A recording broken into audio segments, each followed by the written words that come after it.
Mendengarkan firman Tuhan, saya mau bagikan dari hati Tuhan Yesus kepada kita semuanya. Saya berikan judul,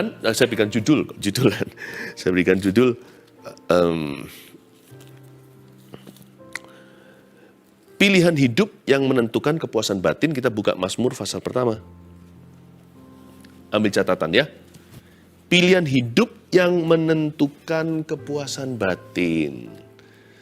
Karena itu berpikirlah matang-matang. Karena hidup kita bergantung pilihan kita. Jangan salah memilih, berabe nanti. Ternyata bukan hanya hidup kita tergantung hati, yang penting hatinya. Hati kita pun tergantung pilihan. Kalau kita pilih untuk marah, hati pasti panas. Kalau kita pilih untuk kepahitan, hati kita nggak akan pernah sembuh-sembuh. Dan kalau kita memilih untuk mengampuni, Tuhan pun akan bermurah hati dalam kehidupan kita, mengampuni dosa kita, dan mengalirkan berkat-Nya. Jadi, ada pilihan hidup yang membuat batin kita hancur, tapi ada juga pilihan hidup yang membuat batin kita bahagia.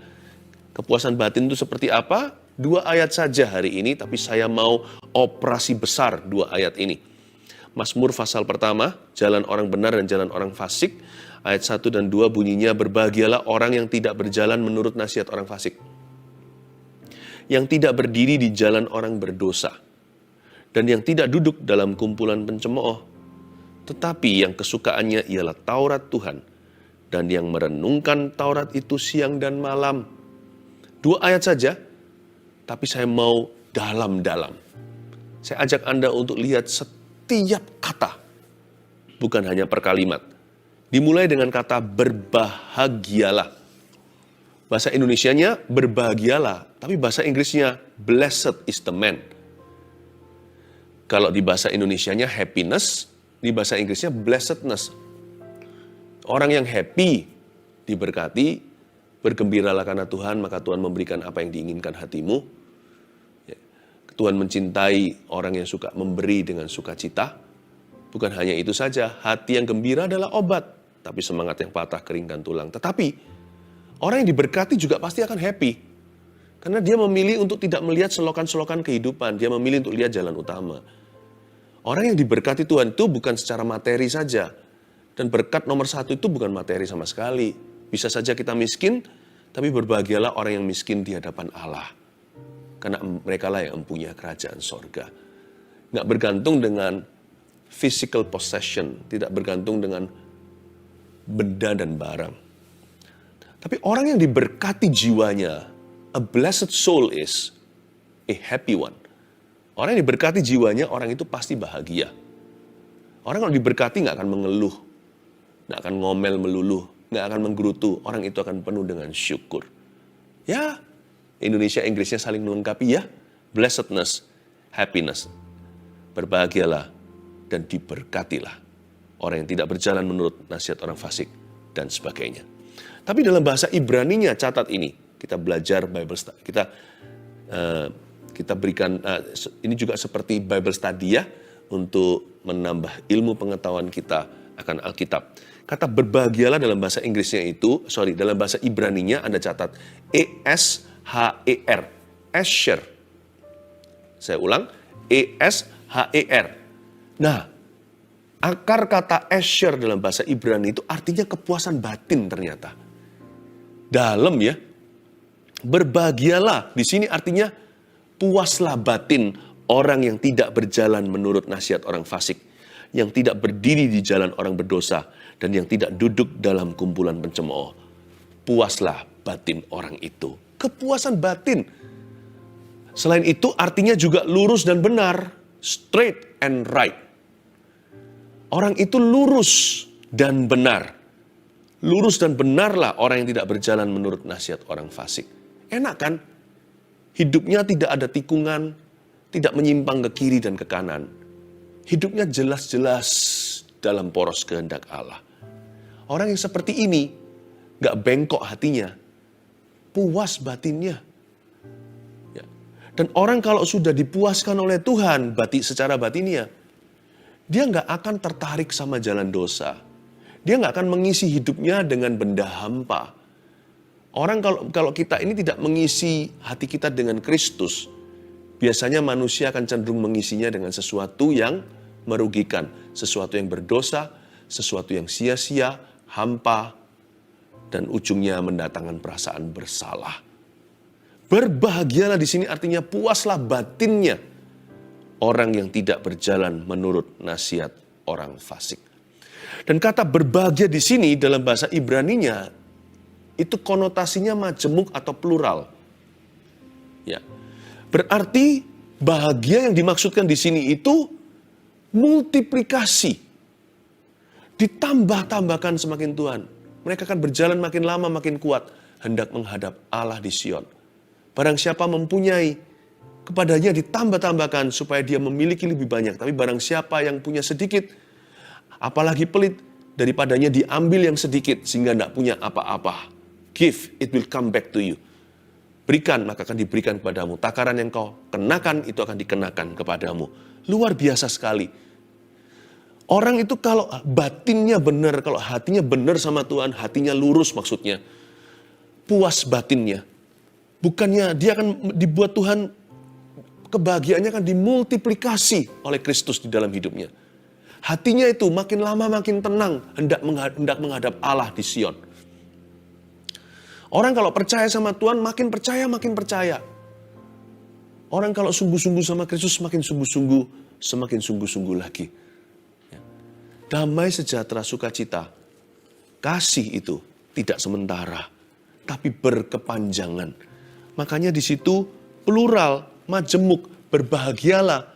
Asher di situ itu bukan satu, tapi banyak. Ditambahkan tiap hari rahmatnya baru, selalu baru setiap pagi. Kemarin sukacita, pagi ini Tuhan tambahkan sukacita dari yang kemarin. Yang kemarin juga gak pergi shalom peace-nya. Besok lusa ditambahkan semakin banyak lagi. Bulan depan juga. Apakah berarti orang begini gak punya masalah? Punya. Tapi orang gini berakar pada Tuhannya. Setiap musim hidupnya, sukacitanya tidak berkurang. Damai sejahteranya tidak dicuri. Karena orang yang hidup dalam kasih ditambah-tambahkan oleh Tuhan kebahagiaan. Batinnya, manusia rohaninya itu tidak goyah. Yang terjadi hanya di luar saja. Orang mencerca, mungkin dia mengalami kemalangan. Karena firman Tuhan berkata kemalangan orang benar juga banyak. Tapi Tuhan melepaskan dia dari semuanya. Ya, Paulus itu kurang malang apa? Memberitakan Injil tidak pernah berbuat jahat. Berbuat baik bahkan kepada orang. Malah melepaskan seseorang yang kesetanan. Tapi majikannya yang mata duitan gak suka. Dimasukkanlah Paulus di penjara. Yaitu di Makedonia, yakni di Filipi. Setelah dia di dalam penjara, apakah dia jadi sedih, menggerutu, kecewa, kepahitan dengan Tuhan? Apakah setelah itu dia jadi orang yang negatif, trauma? Enggak tuh, dia mengucap syukur. Di tengah-tengah malam, dia ajak Silas, rekan pelayanannya, yang sama-sama dipenjarakan untuk memuji-muji Tuhan. Gempa bumi datang. Pintu penjara itu terbuka lebar. Dan malaikat membukanya secara keras dan kasar. Lalu semua rantai itu runtuh. Setiap belenggu jatuh. Semua orang ketakutan. Paulus tidak lari dari penjara itu, malah menyelamatkan semua orang termasuk kepala penjaranya. Itulah cikal bakal berdirinya gereja di Filipi. Yang kepada mereka Paulus pernah menuliskan surat begini. Bersukacitalah, sekali lagi kukatakan bersukacitalah. Tuhan sudah dekat, biarlah kebaikan hatimu diketahui oleh semua orang. Bayangin, gereja itu dibangun di atas dasar kepuasan batin yang tidak bisa dirampas. Sekalipun orangnya dilempar ke dalam bui, sekalipun kakinya dibelenggu di penjara yang lembab itu. Makanya kepada jemaat Filipi, Paulus berkata, kalian bersukacita aja. Segala musim hidupmu, Tuhan akan membuat batinmu bahagia. Yang menderita kan hanya luarnya, fisiknya. Yang menderita hanyalah telinganya lah, panas, dimaki-maki orang, padahal kita nggak salah. Kalau salah ya evaluasi. Kalau nggak salah, janganlah Anda marah. Karena bahagiamu tidak tergantung dengan luaran. Bahagiamu itu batinia. Disitulah Kristus tinggal, disitulah Roh Kudus bersekutu denganmu. Dan kebahagiaan ini Tuhan sediakan bagi orang yang merenungkan firman Allah. Coba bayangkan. Berbahagialah orang yang tidak berjalan menurut nasihat orang fasik. Ya. Berarti kebahagiaannya itu begitu intensif. Makanya dalam kata majemuk, Asher di sini bukan satu. Berarti begitu dalamnya, begitu besarnya, lebarnya, tingginya kepuasan batin dalam mengikut Tuhan. Sampai-sampai digambarkan dengan kata majemuk untuk menunjukkan intensitasnya. Untuk menunjukkan kelebihannya. Untuk menunjukkan kelimpahannya. Paulus itu bisa bersyukur dalam penjara.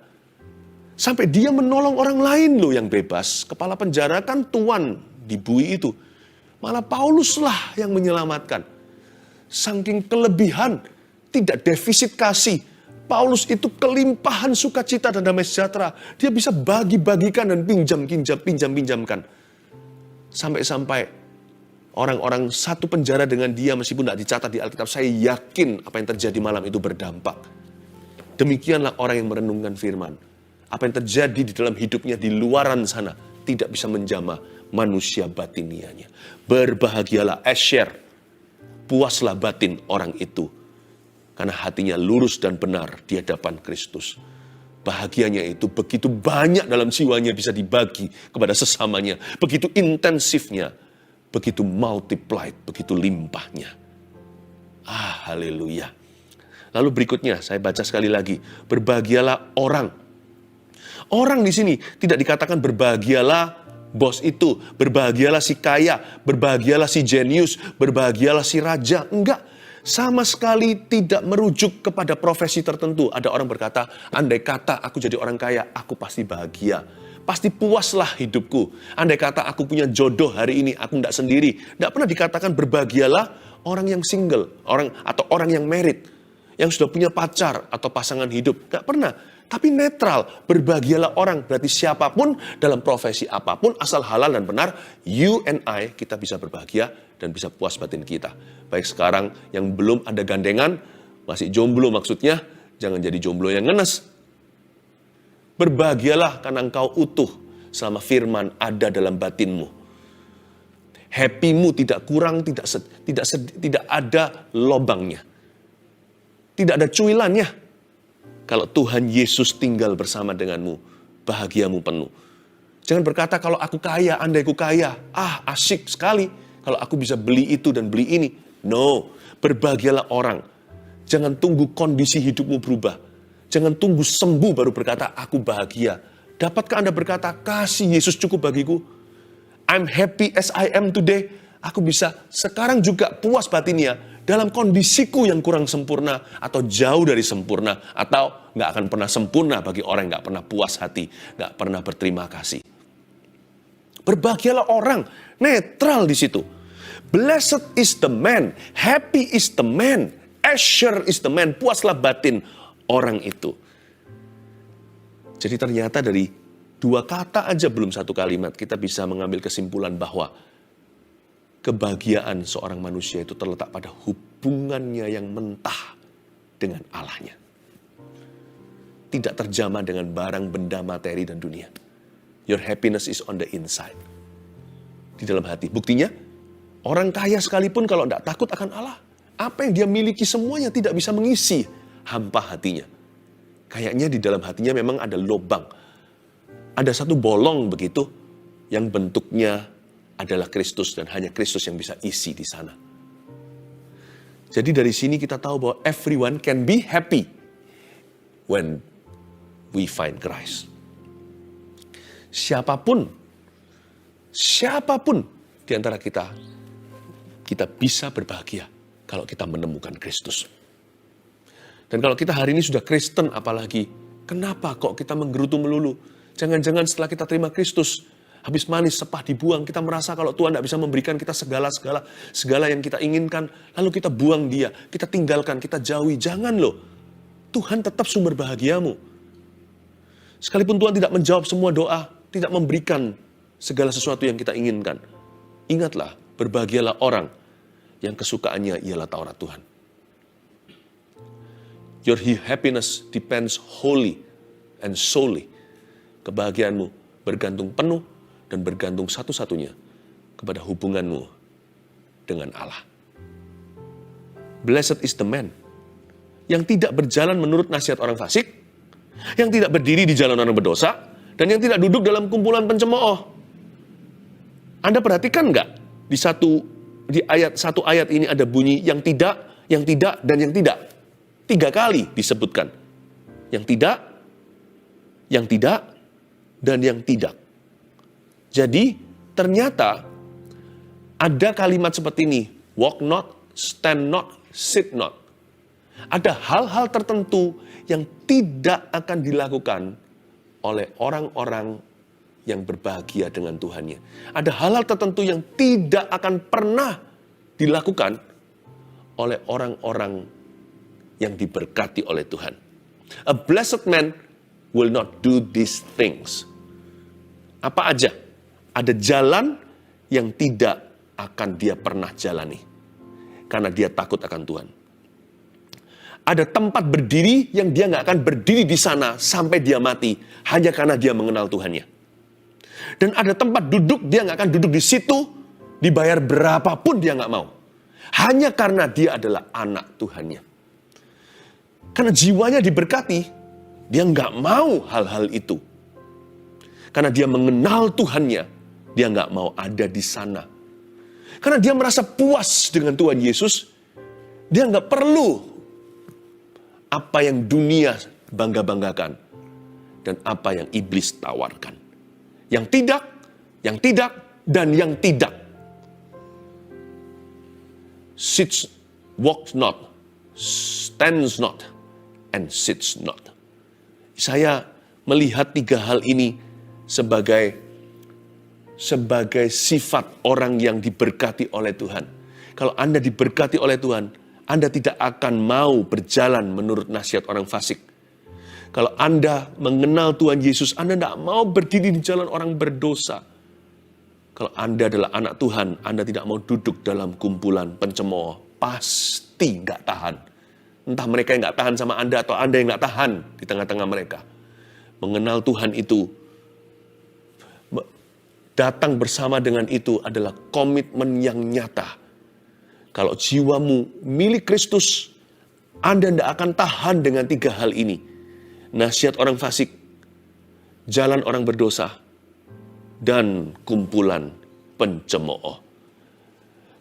Saya mau kita belajar berhati-hati dalam memilih. Yang pertama adalah nasihat, jangan gegabah untuk menerima nasihat. Kalau kita memilih nasihat itu kita harus cek dulu sumbernya itu siapa. Jangan sampai kita itu menurut nasihat orang fasik. Karena sumbernya salah. Sumbernya benar pun masih harus dicek lagi loh. Masih harus dipertimbangkan apakah advisnya itu betul atau salah. Advis atau nasihatnya itu tepat atau tidak. Pertama yang harus dicek adalah sumbernya, lalu kemudian advisnya. Hati-hati juga ya, tolong kita semuanya belajar untuk selektif dalam memilih jalan. Supaya kita jangan sampai ditemukan sedang berdiri di jalan orang berdosa. Jalan itu apa? Jalan itu bicara soal arah dan cara. Arah hidup kita itu jangan salah. Berdiri di jalan orang yang berdosa, berarti kita berada di jalan yang salah. Cepat-cepat kalau kita sadar, kembalilah ke jalan yang benar. Tapi cara kita juga harus kita perhitungkan. Tidak boleh segala hal kita halalkan kalau tujuannya benar. Kalau kita mau memberi kepada orang miskin, apakah diperkenan oleh Tuhan? Apakah dibenarkan kalau kita merampok dari orang kaya? Kalau kita ingin memberkati seseorang, apakah diperbolehkan kita mencuri demi memberkati orang ini? Tidak boleh. Selalu pikirkan cara yang terbaik. Jalan di situ bicara tentang arah dan cara. Karena itu hati-hati dalam memilih. Jangan sampai gegabah. Karena hidup kita itu bergantung pada pilihan. Hidup kita itu sangat bergantung dengan pilihan bebas kita. Selain itu juga kita harus sangat selektif dan hati-hati untuk memilih kumpulan. Saya pernah suatu hari melihat orang pakai kaos atau topi ya. Tulisannya Anti-Social Social Club. Itu betul-betul tricky sekali ya. Jadi antisosial nih ceritanya, tapi itulah klub sosialnya dia. Tapi kumpulan-kumpulan gitu kan, itu hanyalah suatu yel-yel saja. Tapi ada orang tertentu yang kumpulannya itu anti Kristus loh. Sekalipun bukan sang antikristus 666 yang kita kenal yang kita tahu dari kitab Wahyu.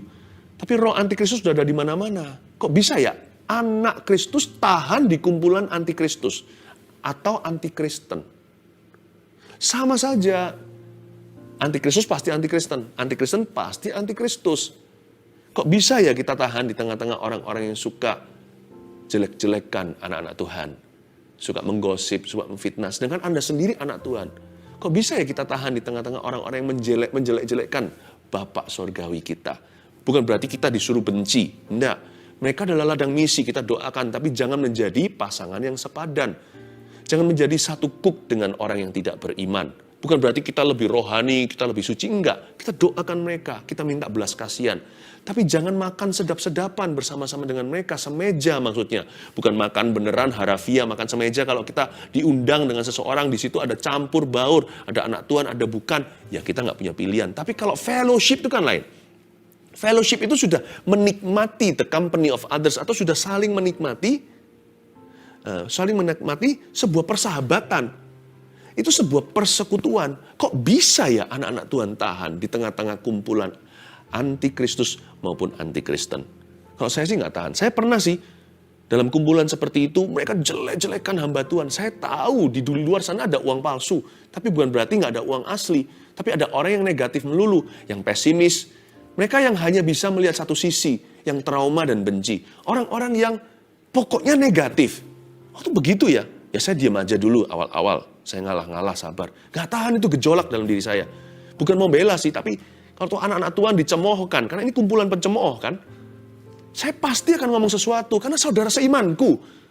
Sekalipun dari gereja lain, tetap saudara seiman kan. Ku tak pandang dari gereja mana, jikalau bicara soal kasih loh ya. Akhirnya saya angkat bicara ketika Kristus juga, digimanakan gitu. Ya saya nggak pakai caranya Petrus. Petrus kan pakai pedang potong telinga. Dikira dia bela Kristus, malah justru ngerepotin Tuhan.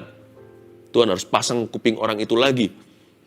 Tapi saya nggak pakai cara begitu, tapi pakai cara yang rohani. Saya nggak tahan akhirnya. Saya berkata, sorry ya, guys, kalian mau cerca Kristus, I love Jesus Christ.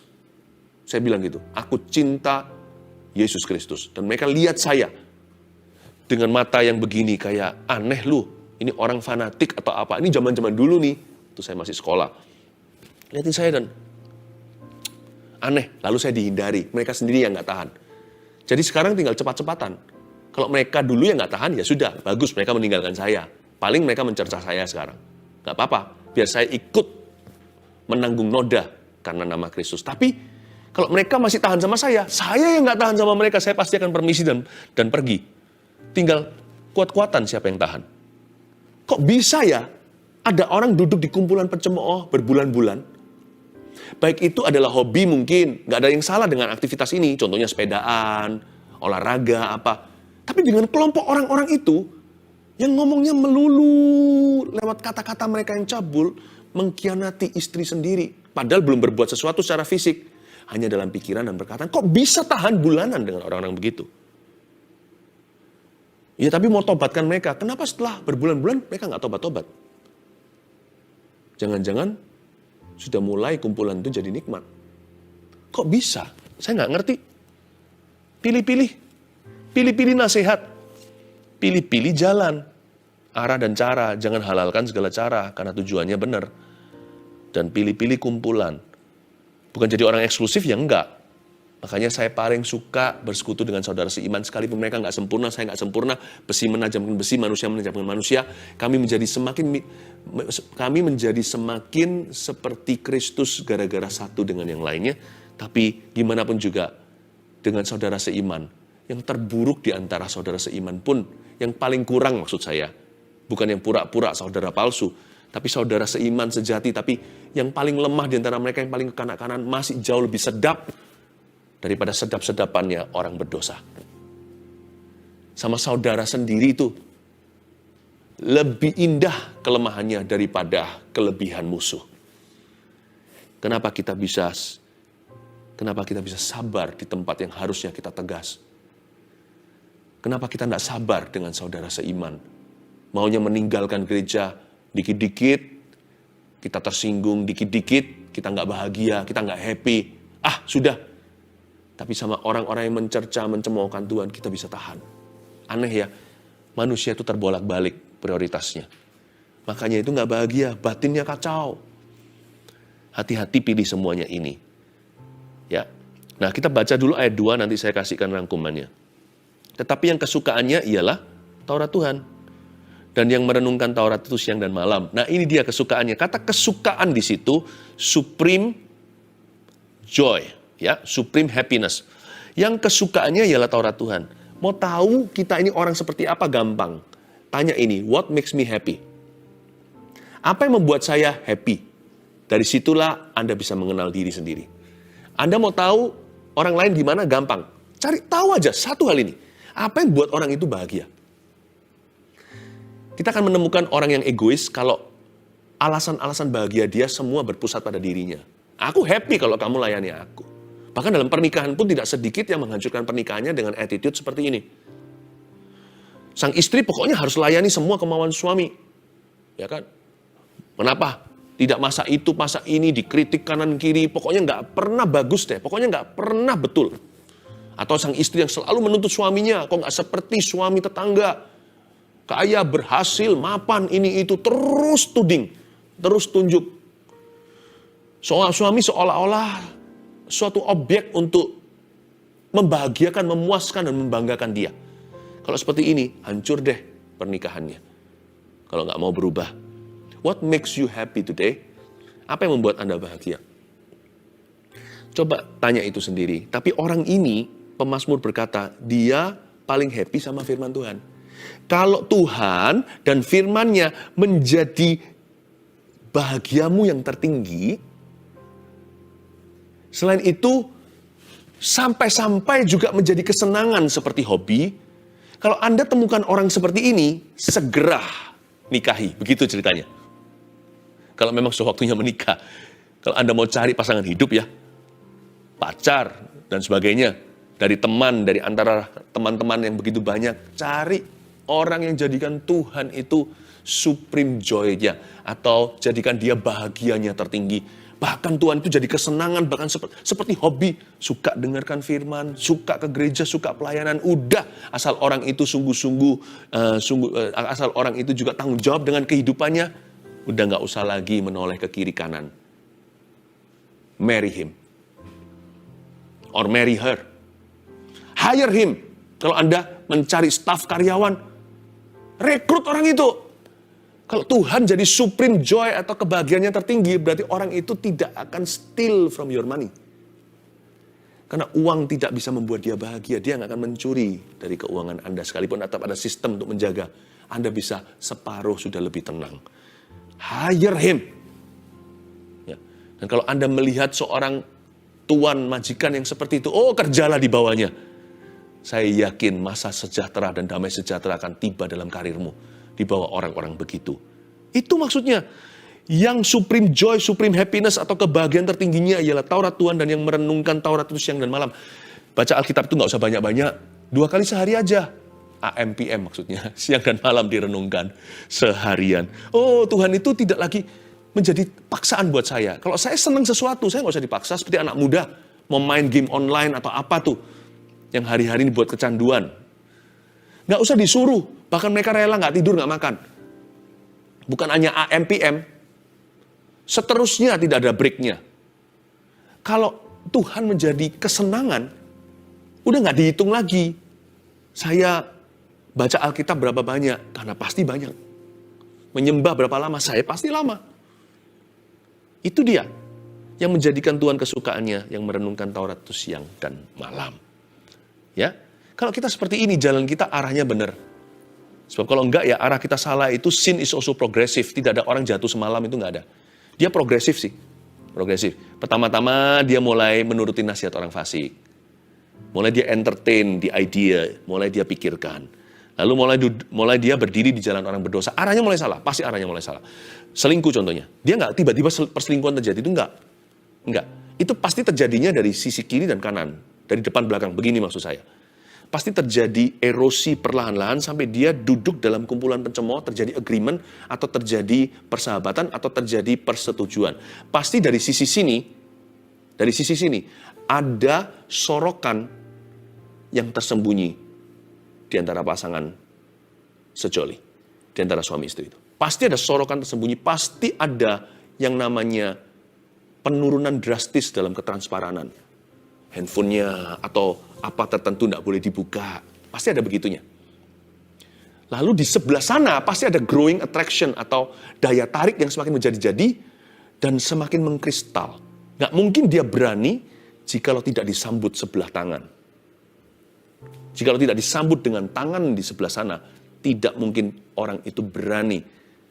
Karena dia takut dilaporkan polisi. Kecuali kalau sudah terjadi sebuah tindakan, tatapan, perkataan, chatting, sudah ada suatu saut-sautan, sudah ada saling lempar-lemparan tanda, sudah ada deal-deal kecil terjadi. Sin is progressive. Makanya itu, kalau kita memulai dengan kesukaan kita ialah Taurat Tuhan dan merenungkannya siang dan malam menjadi lifestyle, arah kita tidak akan ke dosa. Arah kita pasti ke arah firman Tuhan. 1, 2, 3 dengan ini saya selesai. Catat. Pilihan hidup apa yang menentukan kepuasan batin? 1, pilihlah nasihat yang benar dari orang benar. Nomor 1. Pilihlah nasihat yang benar dari orang benar. Dua-dua harus benar loh ya. Kalau saya mendapatkan nasihat yang benar dari orang yang salah, saya akan taruh curiga. Tapi kalau saya dapatkan nasihat yang salah dari orang benar, gimana? Berarti orang benar itu sudah jadi mantan orang benar. Hari itu dia memberi saya nasihat yang salah, dia sudah menjadi orang yang salah sejak hari itu. Kalau ada orang benar sepanjang hidupnya reputasinya bersih lalu berkata kepada kita, berzinalah. Dikit-dikit udah ceraikan aja itu. Cari istri lain dan sebagainya. Berarti orang itu pernah jadi orang benar. Hari itu dia memberimu nasihat yang salah. Tolaklah nasihatnya sekalipun dia adalah orang benar selama ini. Tapi hari itu dia salah di depanmu. Karena itu saya ulang lagi. Pilihan hidup yang menentukan kepuasan batin yang menguntungkan kita. Yang pertama adalah pilihlah nasihat yang benar dari orang benar. Dua-dua harus benar. Dan kalau kita lah penasihatnya, kita harus tetap jadi orang benar dan memberi nasihat yang benar. Katakan amin. Yang kedua, pilihlah jalan yang terbaik atau minimal yang lebih baik dalam setiap perkara. Tanya pada dirimu sendiri kalau kita menghadapi sesuatu. What would Jesus do? Dalam situasi ini, apa yang Yesus akan lakukan ya? Kalau situasi ini sesuatu yang sama sekali tidak cocok dengan konteks Yesus, contohnya Anda pacaran nih, nggak bisa berkata what would Jesus do kan? Anda bisa berkata what would Paul do? What would Peter do? What would John do? Kira-kira Rasul Paulus akan lakukan apa dalam hal ini? Kira-kira Yohanes akan lakukan apa? Kira-kira Petrus akan lakukan apa? Karena Petrus menikah. Selalu tanya, apakah ada cara yang lebih baik enggak ya? Atau ini cara satu-satunya? Apakah jalan kompromi itu tidak bisa ditawar? Apakah saya terpaksa harus kompromi hari ini? Oh, jangan ada kata terpaksa. Selalu ada jalan. Karena Yesus adalah jalan. Dia adalah kebenaran. Yang terakhir, pilihlah kumpulan yang membangun dan yang takut akan Tuhan. Pilihlah yang konstruktif, bukan yang destruktif. Pilihlah yang positif. Dan kalau Anda tidak menemukan orang seperti itu, jadilah kumpulan yang begitu. Anda yang begitu sama orang lain. Jadilah pengaruh yang konstruktif. Jadilah pengaruh yang takut akan Tuhan. Supaya orang lain di dalam dirimu menemukan kumpulan yang membahagiakan. God bless you. Mari kita sama-sama masuk ke hadirat Tuhan lebih dalam lagi. Bawa hati kita.